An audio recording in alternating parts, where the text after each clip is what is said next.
Close your eyes for a moment. Imagine the year is 1966. The world is changing.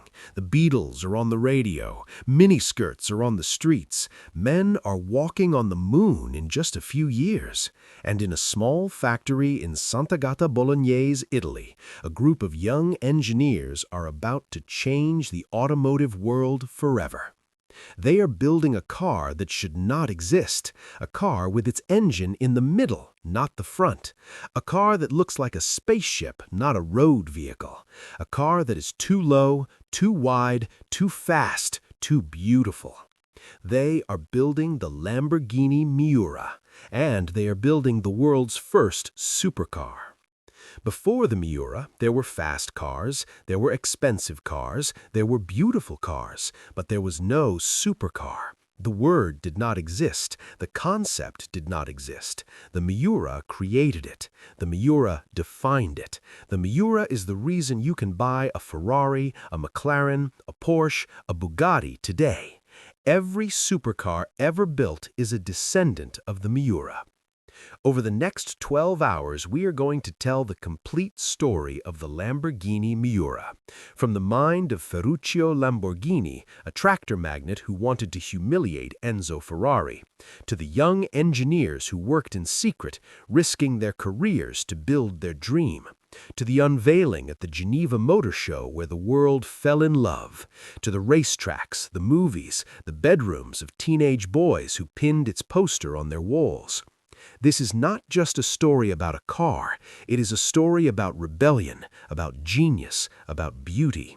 It is a story about the first supercar. And it is a story that has never been told in full. Let us begin.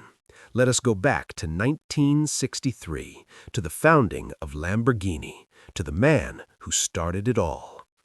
Part 1. The Birth of an Idea. The year is 1963. Lamborghini is a wealthy man. He has built a fortune manufacturing tractors. He is successful, respected, and passionate about cars. He owns several Ferraris. He loves them, but he's frustrated. The clutches keep failing. The cars are noisy. They are too much like race cars for the road.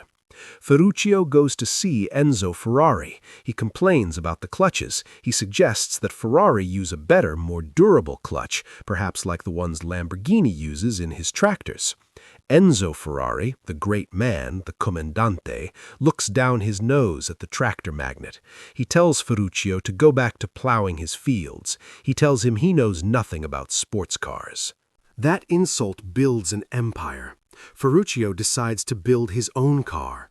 Not just any car, a car that will humiliate Ferrari. A car that will be faster, more refined, more comfortable, more reliable. He hires the best engineers. He builds a factory in Sant'Agata Bolognese. He launches the 350 GT, a beautiful grand tourer with a V12 engine. It is a success. It is better than the Ferraris of the time. But Ferruccio is not satisfied. He wants more. He wants a car that will shock the world. A car that will make people forget about Ferrari. A car that will define Lamborghini forever. In 1965, Ferruccio gathers his engineers. He tells them he wants a car with the engine in the middle, not in the front like every other car, in the middle, behind the driver, ahead of the rear axle. The engineers are surprised. No road car has ever had a mid-mounted engine. It is a layout for race cars, for prototypes. It is impractical, expensive, difficult. But Ferruccio insists. He wants the best. He wants the future. The engineers go to work. They're young, ambitious, brilliant. They were about to change history. Part 2. The Young Turks. The team that designed the Miura was extraordinary. They were young, some in their 20s. They were passionate, obsessive, and willing to take risks. They were led by Gianpaolo Dallara, a brilliant engineer who had worked for Ferrari before joining Lamborghini. Dallara was only 27 years old when he started working on the Miura. Paolo Stanzani was another key figure. He was young, talented, and obsessed with engineering. He would later become the technical director of Lamborghini. Bob Wallace was the third member of the team. He was a New Zealander, a former racing driver, and a brilliant test driver. He was the one who would push the Miura to its limits. These three men, Dallara, Stanzani, and Wallace, are the fathers of the Miura. They worked in secret, often on weekends, often without Ferruccio's knowledge. They knew that a mid-engine road car was risky. They knew it might fail, but they believed in the idea. They believed they could build something extraordinary. The project was codenamed P400. The P stood for posteriore, meaning rear. The 400 referred to the engine displacement, 4.0 liters. The team worked in a small corner of the factory, away from the main production line. They used parts from other Lamborghinis. They built the chassis by hand. They designed the engine to be mounted transversely, sideways, to save space. The transverse mid-engine layout was revolutionary. It had never been done before. By mounting the engine sideways, the team could keep the wheelbase short, the car compact, the weight distribution perfect. It was a stroke of genius. The team worked for months. They faced problems. The engine was too hot, the gearbox was too weak, the suspension was too stiff. But they solved each problem. They iterated, they improved, they refused to give up. By the end of 1965, they had a rolling chassis. They had no body yet. They needed a designer to bring the Miura to life. They found Marcello Gandini. He was given a simple brief: make it beautiful. Gandini drew hundreds of sketches. He tried different shapes, different proportions, different details. He settled on a low, wide, aggressive shape. The headlights were set into the body with distinctive eyelashes. The roofline was curved, flowing into a fastback rear. The rear window was horizontal, giving the car a unique look. The overall effect was dramatic, sensual, futuristic. The body was built by Bertone. It was made of steel and aluminum. It was hand-formed, hand-welded, hand-finished. When the body was fitted to the chassis, the team knew they had something special. The Miura was born. Part 4. The Unveiling. The 1966 Geneva Motor Show. The automotive world gathers in Switzerland to see the latest cars. Ferrari is there, Maserati is there, Porsche is there, and Lamborghini is there, with a small stand in a corner. On the stand, under a cover, is the Miura. No one knows what it is. No one has seen it before. The Lamborghini team is nervous. They do not know how the world will react. The cover is removed. The crowd gasps.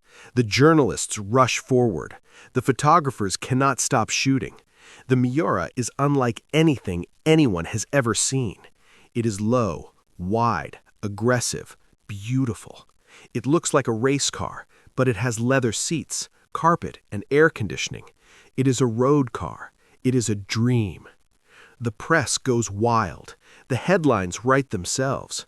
Lamborghini unveils the most beautiful car in the world. The Miura is a revolution. The mid-engine marvel.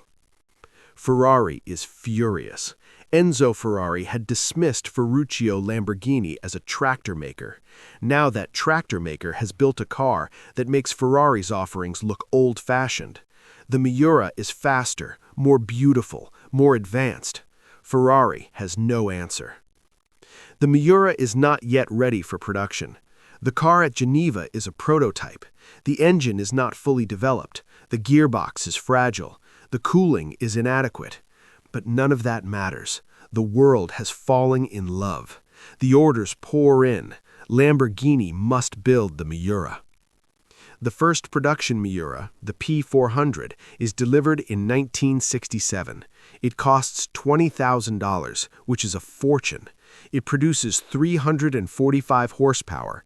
It accelerates from 0 to 60 in 6.7 seconds, which is faster than almost anything on the road.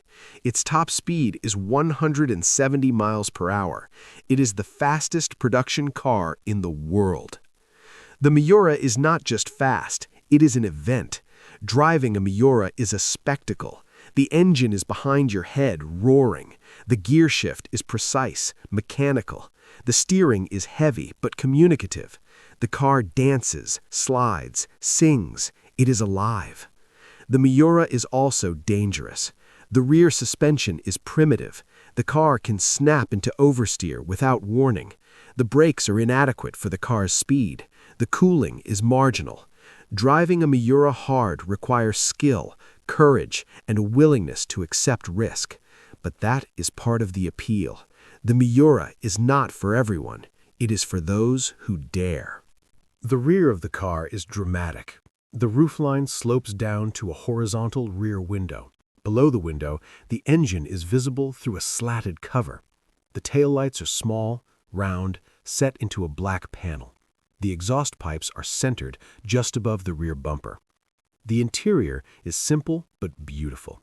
The dashboard is a single piece of metal painted to match the body. The gauges are set into a binnacle in front of the driver. The steering wheel is thin, wooden, beautiful. The seats are leather with minimal padding. There is no radio, no air conditioning, no power windows. The interior is about driving, nothing else. The Miura was offered in a range of colors. The most famous is orange, called Arancio Miura. But the car looked good in any color: red, yellow, green, blue, silver. The shape was so strong that it could wear any color. Gandini's design influenced every supercar that followed: the Countach, the Diablo, the Murcielago, the Aventador. All of them owe a debt to the Miura. The mid-engine layout, the low profile, the aggressive stance. Gandini created a template that has lasted for 50 years. Part 7. The driving experience. What is it like to drive a Lamborghini Miura? Let us imagine. You approach the car. It is low, very low. You have to sit down on the ground to get into it. You open the door. It is thin, light, fragile. You lower yourself into the seat.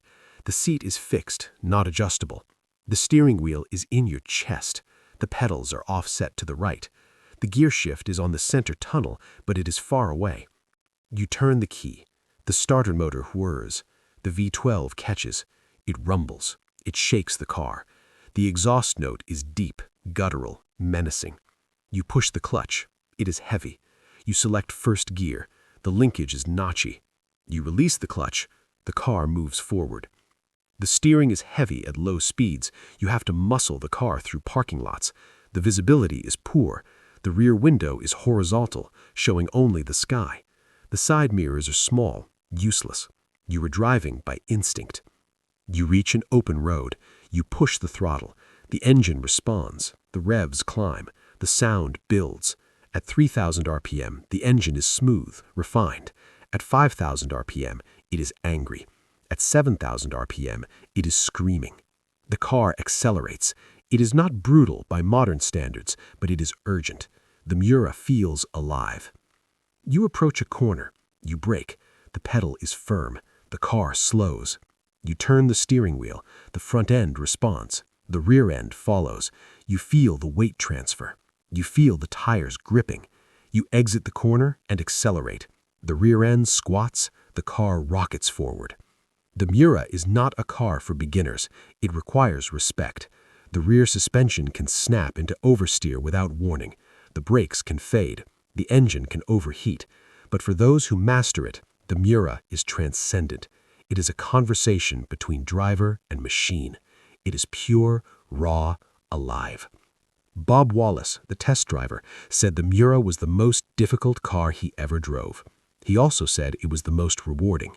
He said, "The Miura is a car that wants to kill you, but if you tame it, it will love you forever." Part 8. The evolution. The Miura evolved over its production life. There were 3 main versions: the P400, the P400S, and the P400SV. The P400 was the original. It was produced from 1966 to 1969. A total of 275 were built. The engine produced 345 horsepower. The car had no power steering, no air conditioning, no luxury features. It was raw, pure, extreme. The P400S, or Miura S, was introduced in 1969. It had a more powerful engine, producing 365 horsepower. The interior was improved with more comfortable seats and better sound insulation. The car also gained chrome trim around the windows and a different dashboard layout. The Miura S was more civilized than the original, but no less thrilling. A total of 338 were built. The P400 SV, or Miura Superveloce, was the ultimate Miura. It was introduced in 1971, just as the Miura was reaching the end of its production life. The SV had a more powerful engine, producing 380 horsepower. The rear suspension was revised, with wider tires and a wider track. The car also gained a different front grille and integrated fog lights. The interior was further improved. The SV is the most desirable Miura. A total of 150 were built. There was also a special version, the Miura Yota. The Yota was a one-off, built by Bob Wallace for his own use. It had a more powerful engine, lighter bodywork, and racing suspension. The Yota was destroyed in a crash in 1971. It is a tragic loss. The Miura also inspired several concept cars.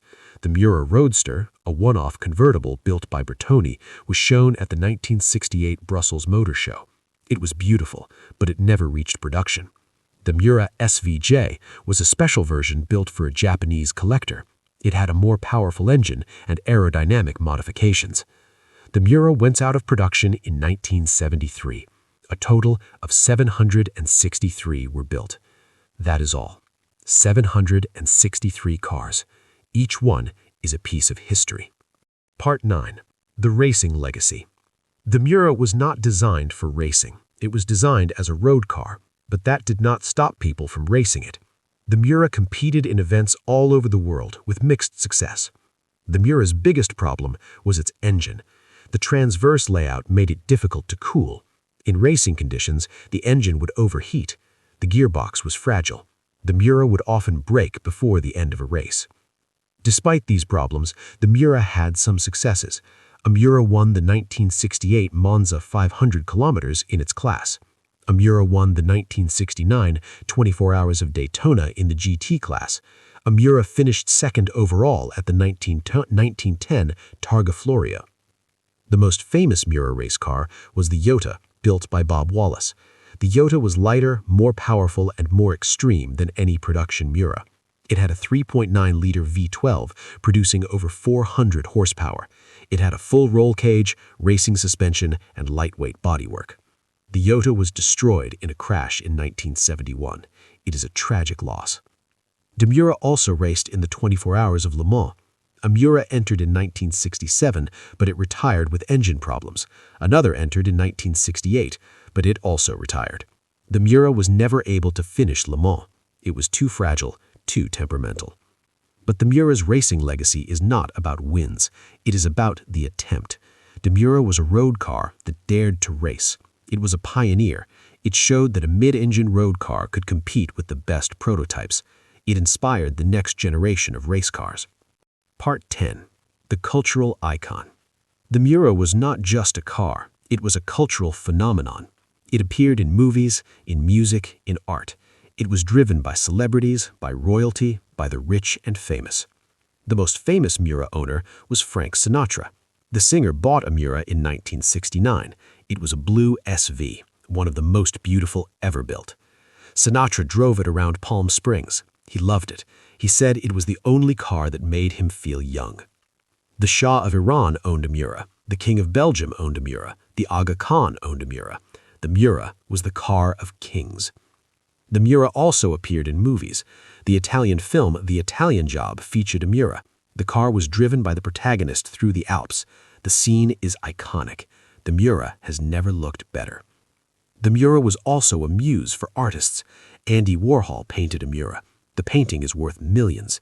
The Miura inspired songs, poems, photographs.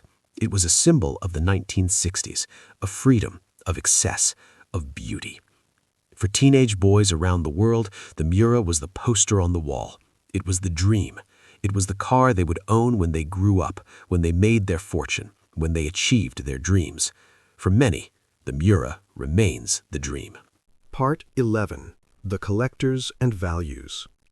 Today, the Lamborghini Miura is one of the most valuable cars in the world. A good condition Miura SV can sell for over $2 million. A Miura that has been restored to perfection can sell for over $3 million. The most desirable Miuras with racing history or unique provenance can sell for even more. The values have risen steadily. In the 1970s, a Miura could be bought for $10,000. In the 1980s, prices rose to $50,000. In the 1990s, they reached $200,000. In the 2000s, they passed $500,000. Today, a Miura SV is $1 million car. Why are Miuras so valuable? The same reasons as the Ferrari 250 GTO: rarity, beauty, history. The Miura is the first supercar. It is the car that started everything. It is a piece of automotive history. Collectors love Miuras. Jay Leno owns a Miura. He says it is one of the best cars he has ever driven. The Sultan of Brunei owns several Miuras. The King of Saudi Arabia owns a Miura. The Miura is a car for the elite. The Miura is also a car that can be driven. Unlike some collectibles which are locked away in garages, Miuras are often driven. Owners take them to rallies, to shows, to track days. The Miura is a car that wants to be used. It wants to be driven. It wants to sing. The values of Miuras are likely to continue rising. As the generation that grew up with the Miura ages, they want to own their childhood dream. The supply is fixed. There are only 763. The demand is growing. The prices will follow. Part 12. The Eternal Legacy. The Lamborghini Miura is more than a car. It is the first supercar. It is the car that defined a genre. It is the car that made the mid-engine layout the standard for high-performance automobiles. Every supercar you see today, from the Ferrari to the McLaren to the Porsche to the Bugatti, owes a debt to the Miura. The Miura proved that a mid-engine road car could be practical, beautiful, and fast. It proved that the engine did not have to be in the front. It proved that the supercar was possible. The Miura also proved that Lamborghini was a force to be reckoned with. Ferruccio Lamborghini had started his company to humiliate Ferrari. With the Miura, he succeeded. The Miura was faster, more beautiful, more advanced than anything Ferrari had. It was a statement. It was a triumph. The Miura is also a work of art. Marcello Gandini's design is timeless. It is as beautiful today as it was in 1966. The curves, the proportions, the details. The Miura is a sculpture. It is a masterpiece. And the Miura is a dream. It is the car that inspired generations of enthusiasts. It is the car that hangs on the walls of bedrooms. It is the car that makes people smile. It is the car that makes people dream. The Miura will never be built again. The technology is obsolete. The safety standards are insufficient. The world has moved on. But the Miura will never be forgotten. It will always be the first supercar. It will always be the most beautiful. I am Royal Luxury Cars. Thank you for listening. Drive safely, drive passionately, and never stop asking what a car can be. This has been the Lamborghini Miura, the first supercar.